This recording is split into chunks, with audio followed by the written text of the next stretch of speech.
하나님의 말씀은 사도행전 7장 54절에서 60절에 있는 말씀입니다. 신약성경 199쪽입니다. 그들이 이 말을 듣고 마음에 찔려 그를 향하여 이를 갈거늘 스데반이 성령 충만하여 하늘을 우러러 주목하여 하나님의 영광과 및 예수께서 하나님 우편에 서신 것을 보고 말하되 보라 하늘이 열리고 인자가 하나님 우편에 서신 것을 보노라 한데 그들이 큰 소리를 지르며 귀를 막고 일제히 그에게 달려들어 성 밖으로 내치고 돌로 칠세 증인들이 옷을 벗어 사울이라 하는 청년의 발 앞에 두니라.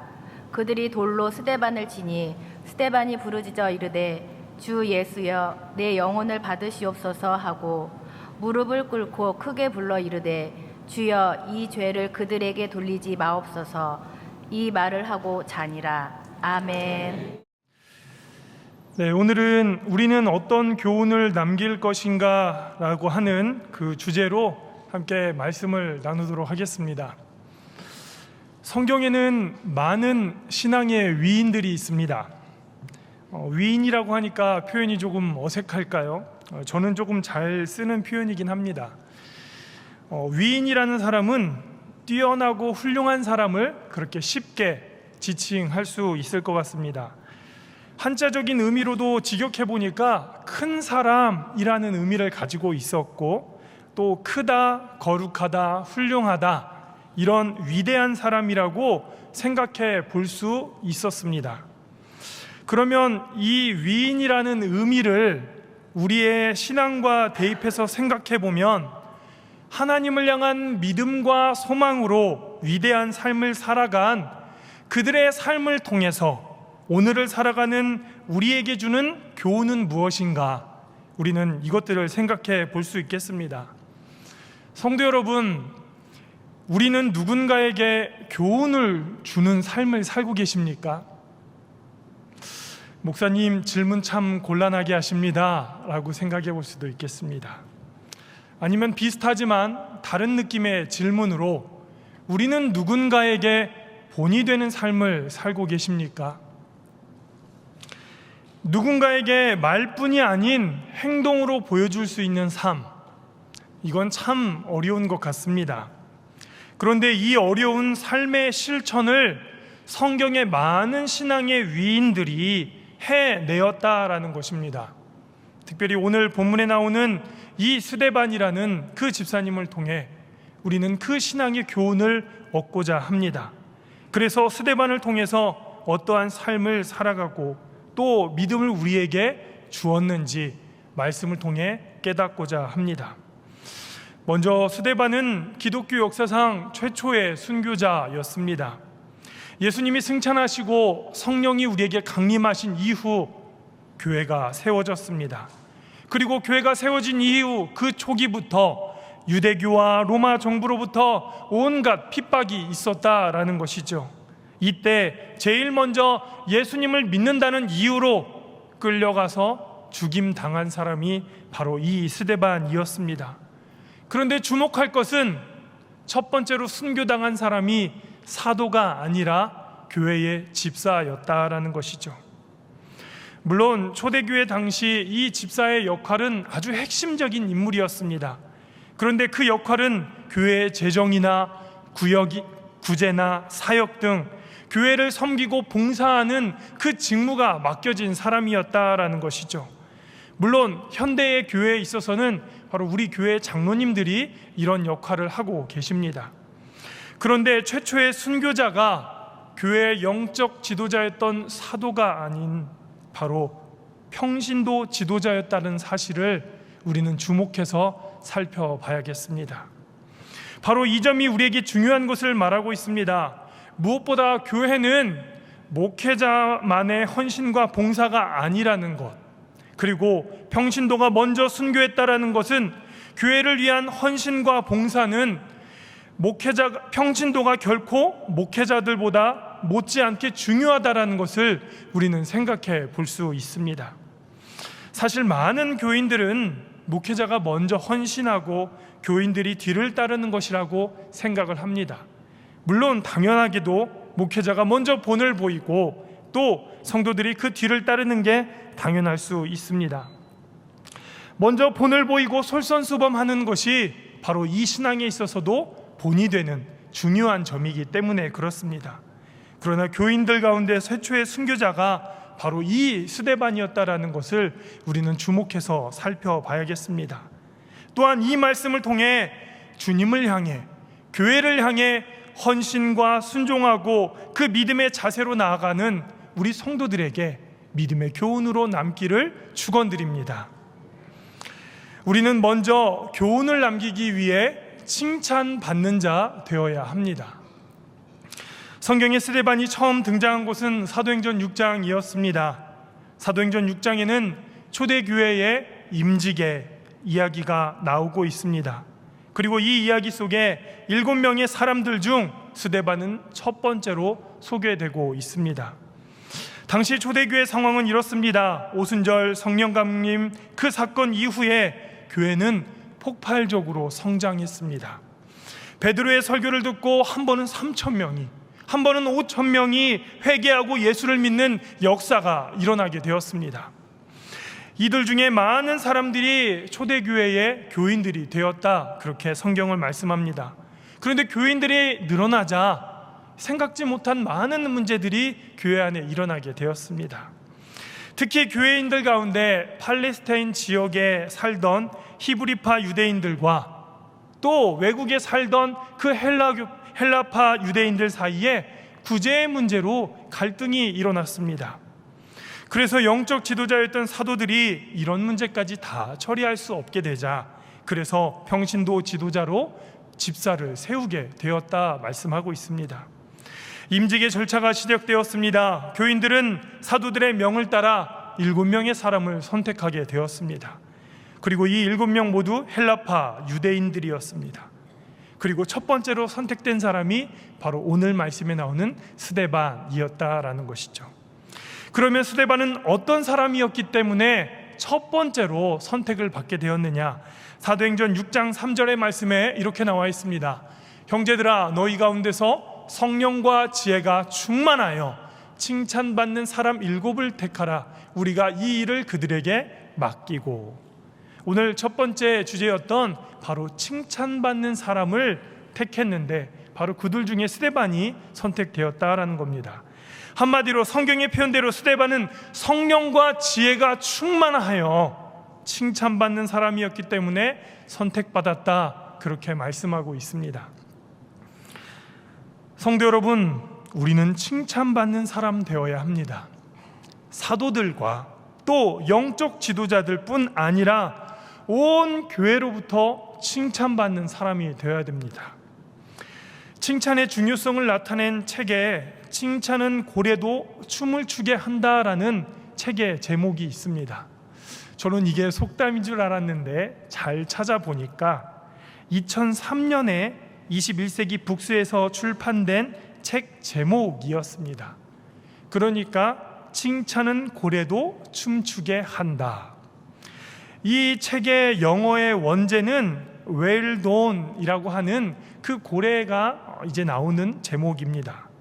그래서 고래를 춤을 출 수 있도록 조련하는 방법은 바로 칭찬으로부터 말미암았다라고 합니다. 그리고 이 칭찬의 힘을 강조하면서 참 잘해였소라고 하는 그 영어의 웰돈을 조금 변경하여 표현한 것이다, 그렇게 알 수 있었습니다. 그런데 이 책의 세 번째 항목에 이러한 내용이 나옵니다. 긍정적인 일에 관심을 갖고 부정적인 일이 생겼을 때에는 긍정적인 방향으로 유도할 수 있도록 하는 행동 방식을 고래 반응이다, 이렇게 표현하고 있습니다. 그러니까 범고래 조련사는 항상 칭찬하고 긍정적인 관계로 이끌어갈 수 있어야 한다, 이렇게 그 책의 내용이 나오고 있습니다. 중요한 것은 바로 이 칭찬의 힘을 우리에게 가르쳐주고 있었습니다. 사람들을 격려하고 세워주면 변화가 일으켜집니다. 그래서 사람들은 칭찬을 좋아합니다. 또 칭찬을 바라고 기대합니다. 이것은 비단 세상 사람들뿐만 아니라 우리 그리스도인들도 마찬가지입니다. 우리 많은 신앙인들도 바로 이 신앙의 칭찬을 바라고 기대한다라는 것이죠. 그러나 우리 그리스도인들은 칭찬을 가려서 들을 줄도 알아야 합니다. 때로는 우리 신앙생활에 칭찬이 힘이 될 때도 있지만 독이 될 때도 있다라는 것이죠. 세상의 많은 사람들은 우리 그리스도인들의 신앙을 이해하지 못합니다. 그래서 뭐 그렇게까지 열심을 들고 생활하느냐 핀잔을 주기도 한다는 것이죠. 그래서 사람들은요, 자신들과 호흡을 맞춰가며 적당하게 신앙생활하는 사람들을 칭찬합니다. 어떻게 신앙생활을 한다고요? 적당하게 타협하면서. 그런 사람들을 세상 사람들이 칭찬한다라는 겁니다. 김 과장님은 교회를 다닌다는데 회식 자리에서 술도 참 잘 마시고 분위기도 참 잘 띄어 사람이 융통성이 있어. 어떻습니까? 이것이 과연 칭찬일까요? 성경의 스데반은 모든 교인들에게 칭찬을 받았다라고 말합니다. 목회자들은 물론이고 교인들에게서까지 인정받았다라는 겁니다. 이거 굉장히 어려운 일입니다. 신앙생활에 얼마나 힘이 되었을까요? 우리도 이러한 칭찬받는 믿음 생활이 되어야 될 줄 믿습니다. 다음으로 또 칭찬하는 내용도 우리는 가릴 수 있어야 된다라는 것이죠. 사람들은 많은 이유로 칭찬을 하곤 합니다. 때로는 외모 때문에 칭찬합니다. 점점 예뻐진다, 살이 빠진다, 옷이 잘 어울린다, 이러한 이야기들로 칭찬합니다. 또 때로는 재능 때문에 칭찬합니다. 노래를 참 이렇게 잘하세요. 또 운동도 왜 이렇게 잘하세요? 음식도 왜 이렇게 잘 만드세요? 우리는 많은 칭찬들이 있습니다. 나쁜 칭찬이 아닙니다. 좋은 칭찬이지요. 그런데 오늘 이 성경의 스데반의 칭찬은 이것들과는 결이 달랐습니다. 성경이 어떻게 말했어요? 성령과 지혜가 충만하였더라. 아멘. 성령이 충만하여 능력 있게 교회의 일들을 해결했습니다. 지혜가 충만하여 성도들 간에 얽혀있는 문제를 풀어나갔습니다.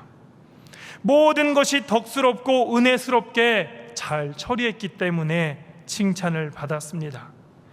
바로 우리 성도님들은 이러한 신앙적인 일에 칭찬을 받기를 원합니다. 모든 칭찬이 다 좋은 것이다라고 할 수 없으나 힘이 되는 칭찬도 있고 독이 되는 칭찬도 있습니다. 우리 교회, 우리 송년교회 성도님들은 바로 이 스데반처럼 믿음의 일로 인하여 칭찬받는 성도 되시기를 축원드립니다. 두 번째로 우리는 교훈을 남기기 위해 천사의 얼굴이 되어야 합니다. 사도행전 6장 15절의 말씀에 이렇게 기록되어 있습니다. 공회 중에 앉은 사람들이 다 스데반을 주목하여 보니 그 얼굴이 천사의 얼굴과 같더라.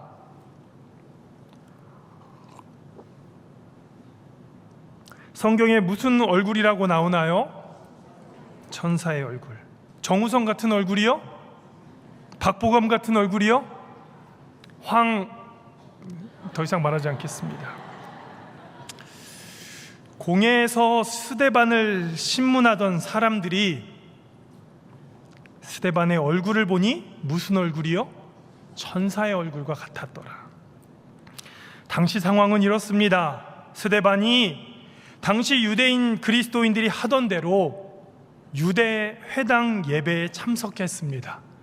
그리고 회당에 모인 사람들에게 그리스도의 복음을 전파했지요. 그런데 그것을 보던 유대인들이 시비를 걸어옵니다. 논쟁을 벌입니다. 도저히 그 스데반의 입술에서 나오는 지혜를 따라갈 수 없어 그를 공회에 고발하였습니다. 결국 끌려가게 되었죠.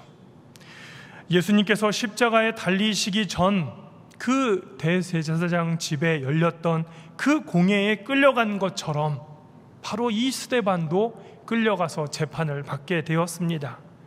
그리고 스데반은 지금 벌어지고 있는 일이 어떠한 결과를 초래할지도 잘 알고 있었습니다. 결국 나도 예수님처럼 죽겠구나 하는 그러한 결과 너무나도 잘 알고 있었다라는 겁니다. 보통 사람들 같았으면 두려움에 사로잡혀 떨면서 빌었을지도 모릅니다.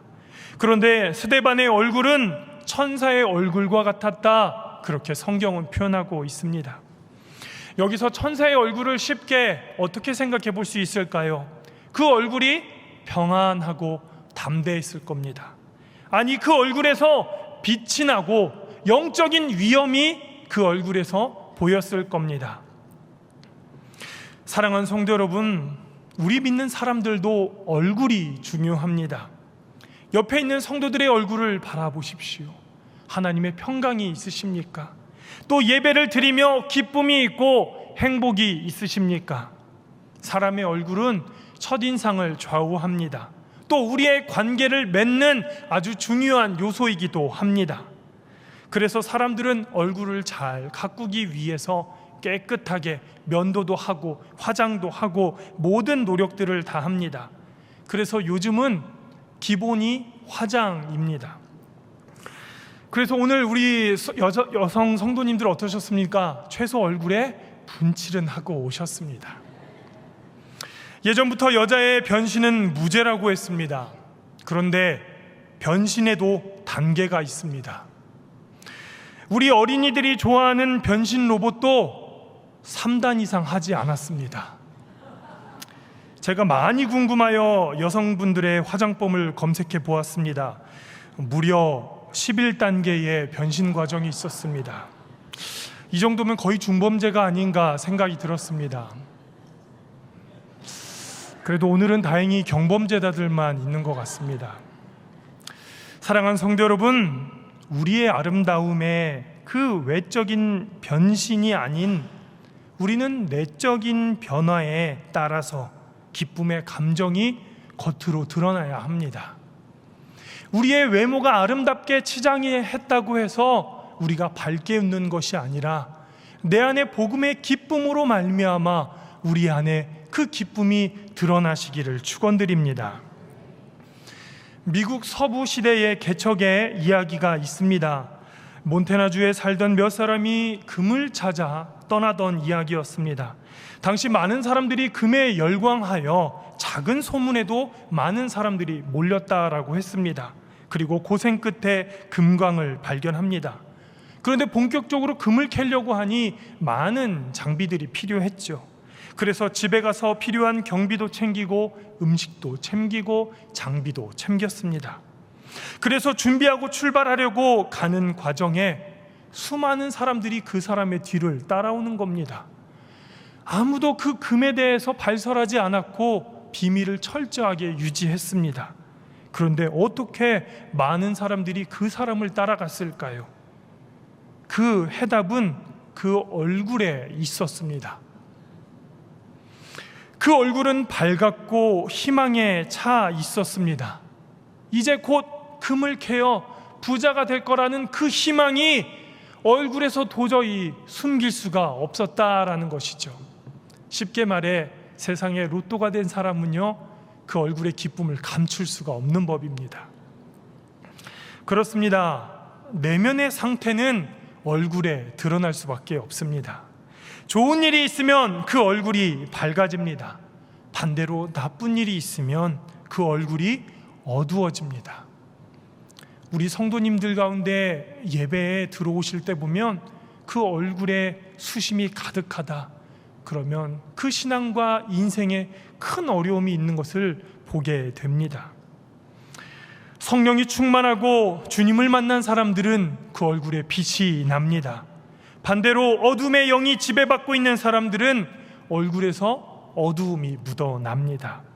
그런데 오늘 이 성경의 스데반의 얼굴에는 천사의 얼굴과 같았더라, 그렇게 말씀하고 있습니다. 도대체 어떻게 된 일일까요? 사도행전 7장 55절에 이렇게 말씀하고 있습니다. 스데반이 성령 충만하여 하늘을 우러러 주목하여 하나님의 영광과 및 예수께서 하나님 우편에 서신 것을 보고, 스데반의 눈은 그 영적인 것을 바라보았습니다. 그래서 성령이 충만하여 남들이 보지 못하는 저 하늘 보좌를 바라보았고 하나님 우편에 계신 그 예수 그리스도를 바라보았습니다.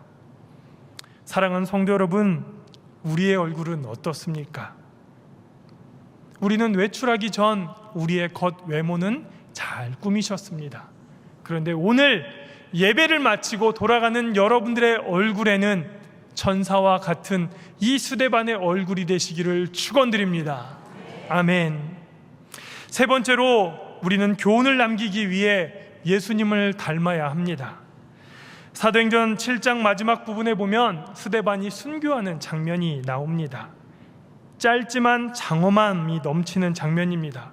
사도행전 7장 59절에서 60절에 이렇게 말씀하고 있습니다. 그들이 돌로 스데반을 치니 스데반이 부르짖어 이르되 주 예수여 내 영혼을 받으시옵소서 하고 무릎을 꿇고 크게 불러 이르되 주여 이 죄를 그들에게 돌리지 마옵소서 이 말을 하고 자니라. 아멘. 스데반이 돌에 맞아 죽어가면서 마지막 두 마디의 말로 그의 삶을 마감했습니다.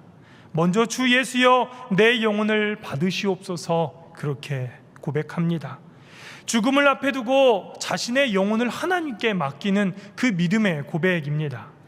스데반이 이렇게 기도할 수 있었던 건 오직 그의 믿음 때문이었다라는 것이죠. 비록 몸은 죽어 흙으로 갈지라도 그의 영혼만큼은 하나님 나라의 그 예수님의 품에 안길 것이다, 그 믿음이 있었습니다. 우리에게도 이러한 믿음이 필요합니다. 우리의 이 믿음이 죽음의 공포로부터 이길 수 있는 담대함을 허락해 줄 것입니다. 그래서 우리도 이 말씀을 마음에 두고 언젠가 찾아올 그 죽음의 순간에 주여 내 영혼을 받으시옵소서. 아멘. 따라오겠습니다. 주여 내 영혼을 받으시옵소서. 아멘. 다음으로 스데반은 이렇게 고백합니다. 주여 이 죄를 그들에게 돌리지 마옵소서. 스데반은 지금 자신을 향하여 증오와 저주, 그 죽음을 퍼붓는 사람들의 한복판에 무릎을 꿇고 고백합니다. 그들이 던지는 돌에 머리가 깨지고 얼굴에서 뜨거운 피가 흐르고 또 온몸의 뼈가 부러지면서도 기도합니다. 가장 처참하게 죽어가는 그 상황 속에서도 그들을 위하여 용서하는 기도를 하고 있다라는 겁니다.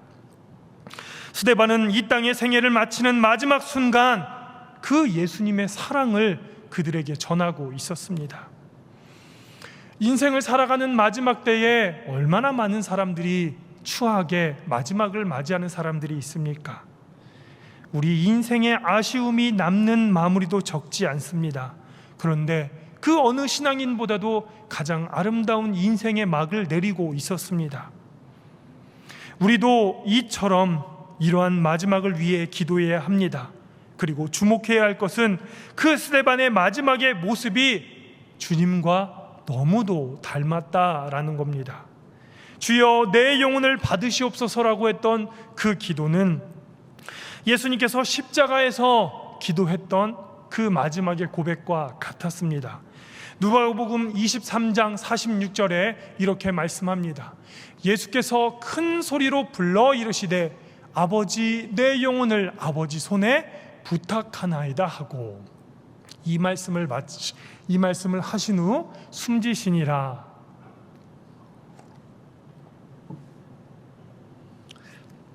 또 누가복음 23장 34절을 보면 이렇게 말씀합니다. 이에 예수께서 이르시되 아버지 저들을 사하여 주옵소서 자기들이 하는 것을 알지 못함이니이다 하시더라. 주님께서 이렇게 기도하셨습니다. 아버지 저들을 사하여 주시옵소서. 놀랍지 않습니까? 스데반 집사가 이 세상을 떠날 때의 그 마지막 모습이 왜 예수님과 이렇게 닮아 있었을까요? 놀라운 한 가지는 스데반은 예수님의 죽음을 목격하지 못했다라는 겁니다. 자기가 주님께서 십자가에 죽으시는 그 장면을 만약 목격했다고 한다면 나도 예수님처럼 그 마지막의 생을 저렇게 마무리해야지 고백했을지도 모릅니다. 그러나 중요한 건 스데반은 예수님의 마지막을 볼 수 없었습니다. 예수님이 부활 승천하신 후 성령 강림 사건 뒤에 사도들이 전하는 말씀으로 인하여 스데반 집사가 예수님을 믿게 되었으니까 길면 2년, 짧으면 1년 정도의 신앙밖에 하지 못했다라는 겁니다. 그런데 어떻게 이렇게 주님을 닮은 모습을 갖고 순교할 수 있었냐 하는 겁니다. 우리는 이 믿음의 열정을 본받아야 합니다. 1833년에 헨리 조지 킨이라고 하는 사람이 영어로 페르시아 우화집을 번역했습니다. 그러니까 이 우화집은 굉장히 그 전부터 내려왔던 이야기다라는 거죠. 그런데 그 우화집에 이러한 내용이 있습니다. 여행을 하던 중 어느 한 나그네가 점토 한 덩어리를 발견했습니다. 아마 다 아시는 이야기일 겁니다. 그런데 그 점토에서 평소와는 다른 흙과는 다른 분위기에 그 분위기를 느낄 수 있었다라는 거죠. 그리고 그 점토를 주워 들고 들여다 보았을 때 아주 향기로운 냄새가 그 흙에서 나고 있는 겁니다. 그래서 나그네는 점토에게 물었습니다. 왜 이렇게 고상하고 향기 그윽하게 흙에서 냄새가 나는 것일까? 그러자 점토가 나그네에게 속삭였습니다. 나는 아주 예쁘고 기품이 있는 장미꽃과 함께 있었어요 라고 말하는 겁니다. 자, 이제 옆에 있는 성도님들을 바라보시길 바랍니다. 아주 향기가 있는 장미꽃일까요? 아니면 최소 할미꽃일까요? 향기가 묻어나십니까? 그리스도의 향기 말입니다. 아멘. 그렇습니다. 사랑하는 성도 여러분, 스데반이 이렇게 주님을 닮을 수 있었던 것은 비록 짧은 기간 동안 예수님을 믿었지만 그 누구보다도 철저하게 주님을 모시고 살아왔기 때문입니다. 누구보다도 주님을 사랑했고, 누구보다도 깊이 주님의 말씀을 묵상했고, 누구보다도 말씀대로 살려고 힘썼을 것입니다. 그러는 중에 자신도 모르게 예수님의 향기가 드러나고 있었다라는 겁니다. 사랑하는 성도 여러분, 사람들은 자기가 하는 말이나 행동에 어떠한 향기가 나는지 모릅니다. 어떤 사람은 추악한 냄새가 날 수도 있을 것이고요, 어떤 사람은 향기로운 주님의 그 냄새가 날 수도 있을 겁니다. 성도 여러분, 우리의 신앙생활은, 아니 우리의 신앙세월은 얼마나 되십니까? 우리에게 얼마나 예수님의 향기가 나고 있습니까? 또 우리가 얼마나 예수님을 닮은 삶을 살아가고 있습니까?